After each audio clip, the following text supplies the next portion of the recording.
by use of electronics. First, our students: Virginia Coughlin, Temple University; William Munich, Temple University; Tiffany Branch, Abington Friends School; and Jeff Rosenberg from Cheltenham High School. And our guest is David Boyd. David Boyd is the president of Boyd Enterprises, and as you've already guessed, he's a musician. We'll return with our guest and our students right after this.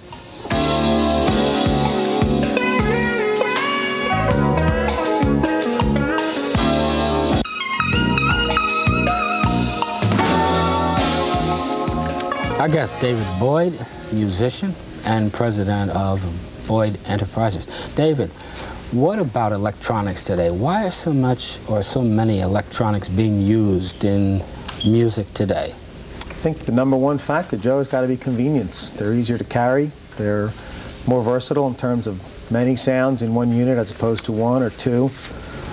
They're getting expensive, but they're still cheaper than doing full arrangements with live people in areas sometimes that don't allow for the space or the volume problems that could be generated by a 17 or more piece band. Do you feel that the sound is as pure?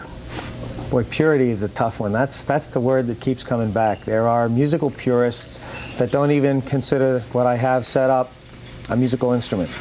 A piece of electronics that generates sine waves or voltage changes, they don't consider to be an acoustic sound, and they don't consider it a musical instrument. There are four basic groups of instruments. There's percussion, something you strike; strings, something you pluck; brass, something that the wind flows through a tube; and woodwinds, something that the sound passes over a small pieces of wood. Nowhere in there does the electronic keyboard fit. Now we either have to include them in the future as a separate group, as the keyboard group, or call them electronics, or continue the fact that maybe they're not really instruments, but they're just making sound. How about a person with little or no musical ability? Now, this person wants to write a song, or has written a song, or thinks he's written a song. How is he going to convey this to the music publishers? The easiest way is to have some sort of portable keyboard unit or electronic home organ or something that can do more than one job. If you have something that will produce a rhythm sound, something that will produce a melody, and something that can produce your chords, you can put together a small band sound for someone to hear your ideas with. If you just have let's say you have a piano at home, you can play rhythmically, you can play your melody and your chords, but unless you have a fuller arrangement, sometimes it's hard to convey an idea that maybe the song has in your mind. When I think of songs, I hear the whole band. I can think of a big band arrangement, and I hear every saxophone. I know what each guy is doing, and I hear it that way. Some people do not, and it's harder for them to make the change like that. When you get into a piece of electronics, with the touch of a button, you can change the style of what you're playing to suit something else, and sometimes that can spark an idea or further an idea for you and just make it happen. Does that also fill out, let's say, the right chords that should be behind it? Or isn't there any such thing as the right chords behind it? That's my favorite description, I think. I work alone. I do a solo act. I sing, I play keyboards, and I do popular songs, standards. I do some of my own material. And people accuse me a lot of using the wrong chords. And I says, if I'm the only one playing, how can it be the wrong chord? If it matches what I'm singing. Over the years, jazz musicians have always substituted chords, and that's part of their trademark, is using a substitution for a more original approach, for something that's their own. And in electronics, we do the same thing. Jenny? I've never heard a drum machine that sounds like a set of drums, or a keyboard that can play an acoustical guitar. I'm wondering if you think that an electronic keyboard will replace traditional instruments? No, it won't. No, they can't. The biggest part is the way you play them, the expressiveness. I personally believe that there are drum machines now that have the tones that are awfully, awfully good. It's a question of saying a Cadillac and a Lincoln, which one is the luxury car? Some people will swear that the Cadillac is the only one, some the Lincoln. A bad drum, a cheap, lousy, imported drum with terrible heads on it will sound worse than a good drum machine. So there's your correlation. Again, you have to consider what sound you're looking for. The music for our program today is electronic. And when it comes through the TV speaker, whether it was acoustic or electronic, what you hear is coming through a speaker. So it's colored again. Unless you're sitting in a symphony hall listening to the people playing the music right then, you're not really listening to acoustic music. And that's a big consideration. You know, how many, you listen to a stereo, and if it's a good stereo, an album or a tape sounds great. If you listen to it on a terrible one, it sounds less than great, yeah. or whatever in between there is. Well, it is actually possible to have that exact acoustic sound with sampling, isn't it? Because yes and no. Well, as I understand it, if you sample a snare drum and reproduce it, it's going to sound just like the snare drum. Okay, the snare drum that was produced at that instant.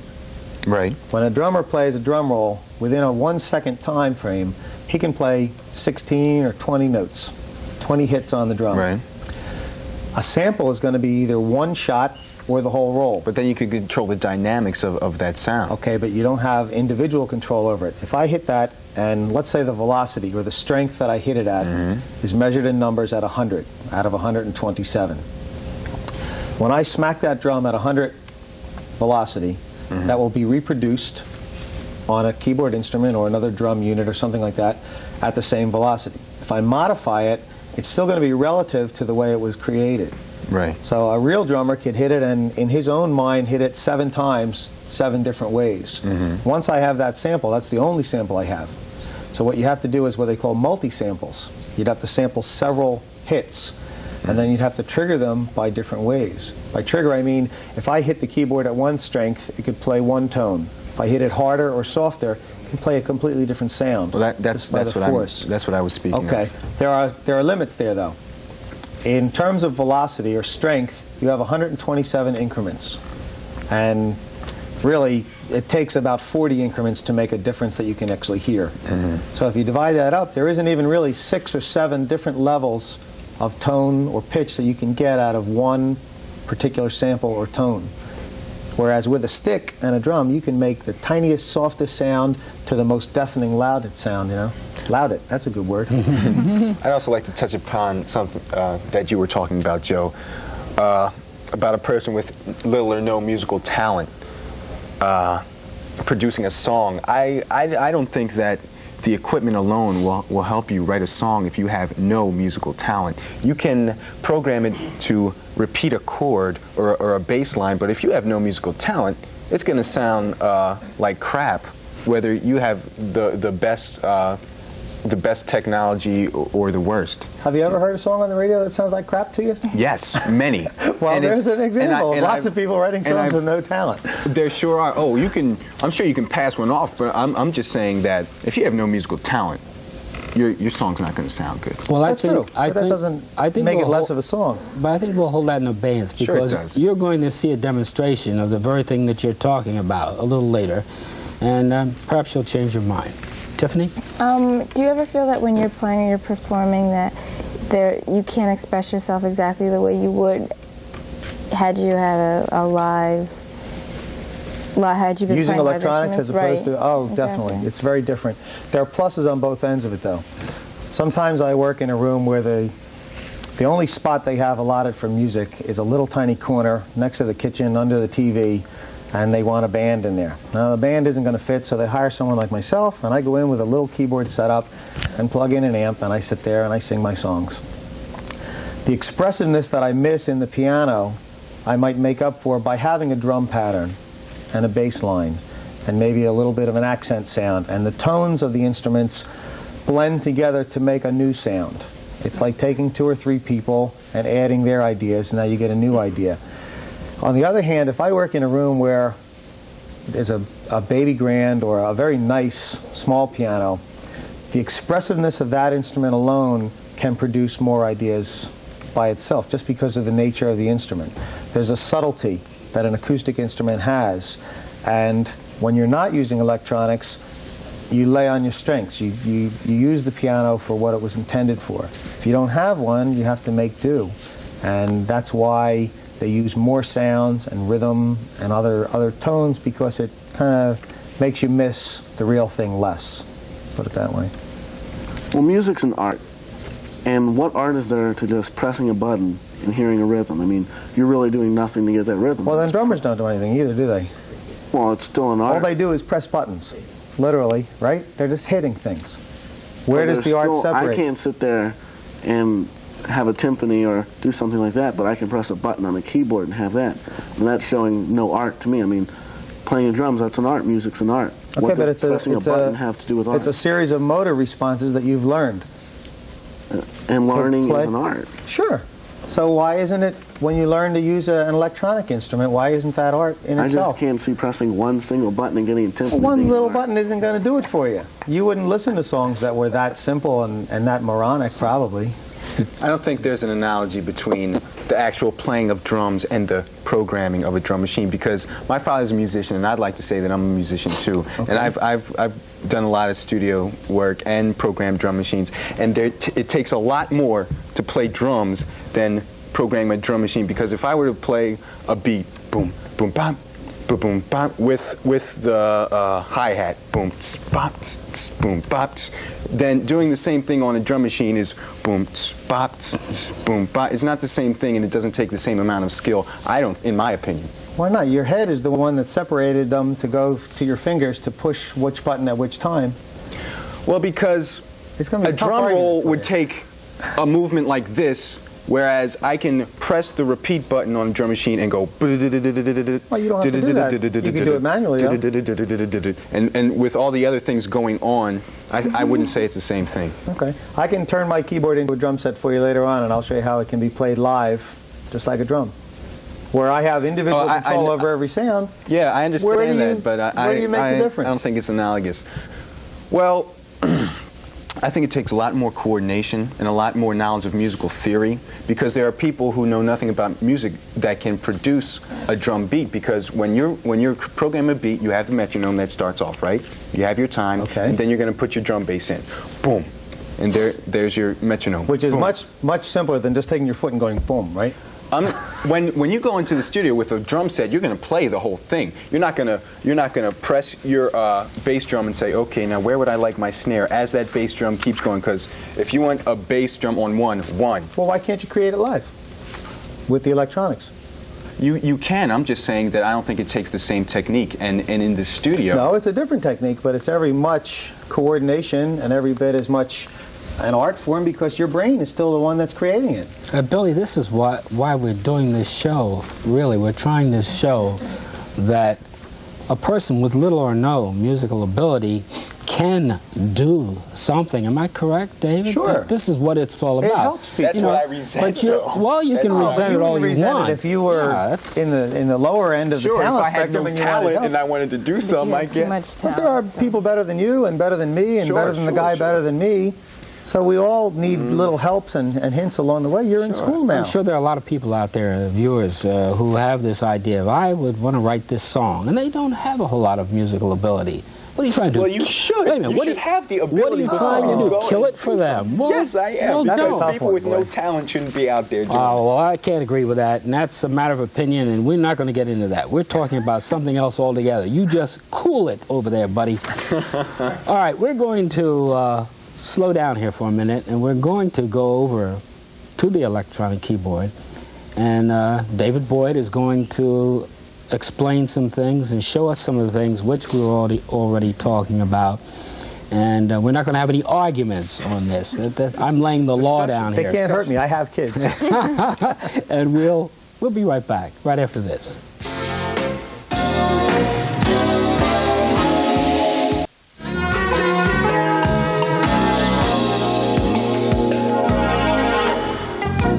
All right, back with our students and our guest David Boyd, and as you can see, we're over here at this electronic keyboard and his computer. It is called a computer, isn't it? Absolutely. And, well, explain this for the viewers who didn't see last week's show, exactly what we've got here. There are people that miss these shows? Oh, sometimes I they can't do. believe that. Yeah, sometimes. The keyboard is a basic synthesizer. It uses digital technology to reproduce sounds, some of which are permanent inside, some that I can write and modify on my own. The computer, they call it a microcomposer because it will remember data. As I play a note, I can record the data into this machine, and it can play the data back for me. The advantage of having a computer as your data storage medium as opposed to a tape recorder is it's so much easier to change. You can jump to the beginning of a tune and to the end of the tune in a flash. You can change the tempo. You can change the sound. If you record a great song and you use a violin sound for your melody, and then when you listen to it, it just doesn't sound right, and the violin is the problem. You don't have to re-record the violin. You go back and you change the tone in the instrument, and now it sounds like a trumpet or a guitar or whatever you want to think that it sounds like, and then it could give you another tone, another feeling about it. Mm-hmm. So it's basically just an expensive toy. Okay. Which Go ahead. which keyboard would you recommend for those who are just starting out and would like a good sound but not spend a lot of money? Okay, I'm not going to mention any brand names, but there are a number of instruments under $300 nowadays. All the major Japanese sounding names have one, and they have sample technology, which is very good. Samples are computer snapshots of sound, if you can compare it that way. When sound moves through the air, it creates a motion that is completely regular, and then you can tell exactly what it is. If the computer reads that motion of air, it can turn it into numbers and then replay it back. So you can get a little bitty instrument this big that can play a sound that's very, very similar to an acoustic instrument. So somewhere in the $300 and lower range, there's something for every budget, starting at about $60. And all the little home units have something like that. So that's easy to find. Can you ever imagine something like this being played in an orchestra? They do it all the time. We went to the Christmas show at Radio City Music Hall this year, and there was at least a 20-piece orchestra, maybe more. And right next to the big baby grand was a little synthesizer, and the guy turned over and he played all kind of parts on that. There's a place for it in music. There's a place for it in art, and although they don't have an actual title for it in the creation of music and creation of sound, it's still a kind of I guess, a backwards step into music because it isn't real. You can't convince me that it's real because without these plugs, it doesn't make any sound. All you hear is this. But they use them. They use them in everything. Could you play us a piece of something that we think is regular piano that you could do on the synthesizer in a piano? A song that you that we know recall as a regular piano. Sure. And see how it sounds on synthesizer, sounding like a piano. Okay.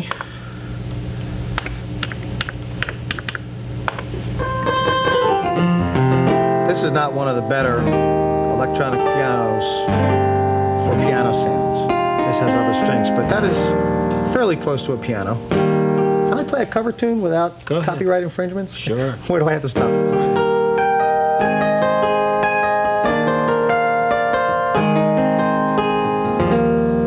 Just a little piano introduction like that.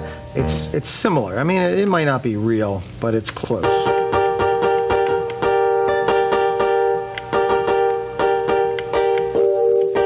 The electric pianos are easier. Something like that, you might recognize this.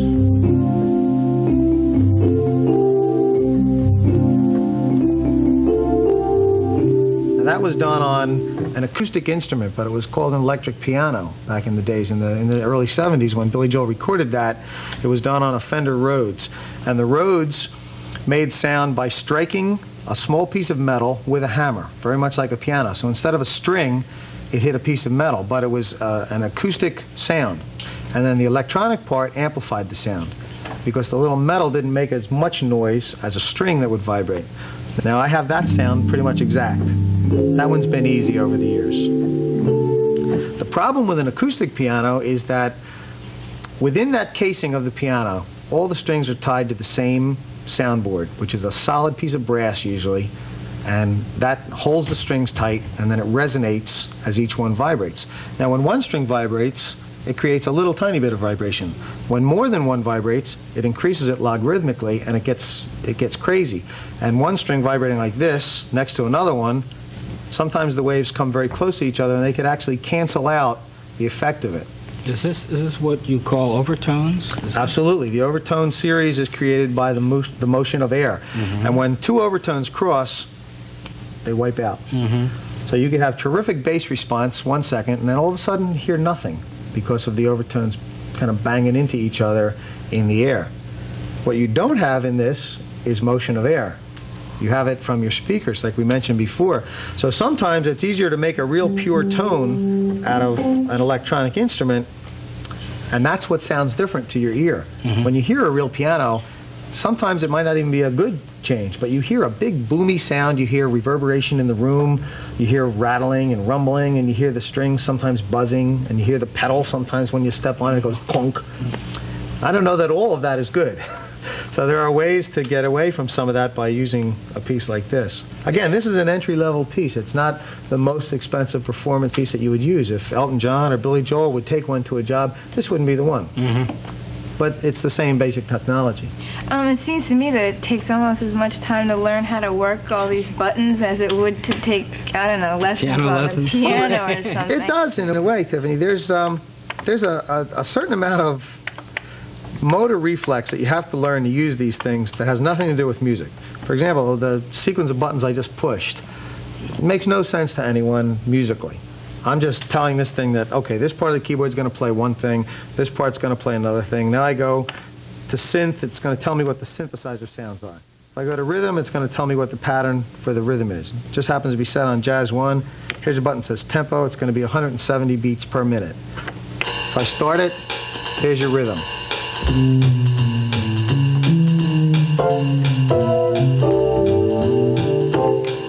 So now I had three different things happening at once, a little bit of a bass line, I had the drums, I had this part. The musical end of it came from my fingers, but punching it all up and setting it was another kind of a skill. And it's an easy thing to learn. You just have to know which buttons to push to turn it on. I'm sure when you're driving, you can put on your makeup and change the radio station without losing control of the car, right? Yeah. These are things you don't think of, but you can do these. I've seen my sisters talk on the phone and type. I don't know how they do that. They can be holding a conversation and typing a completely different set of information while they're doing it. Okay, we're just about running out of time. Dave, would you play something for us as we go out? Sure. Some of your originals, anything you want. One of my originals, I have a neat little tune that I wrote for my son. Fine, go ahead. And I got to set my drummer here. 76. And I invented the tempo to coincide with the year he was born. Well, you better go.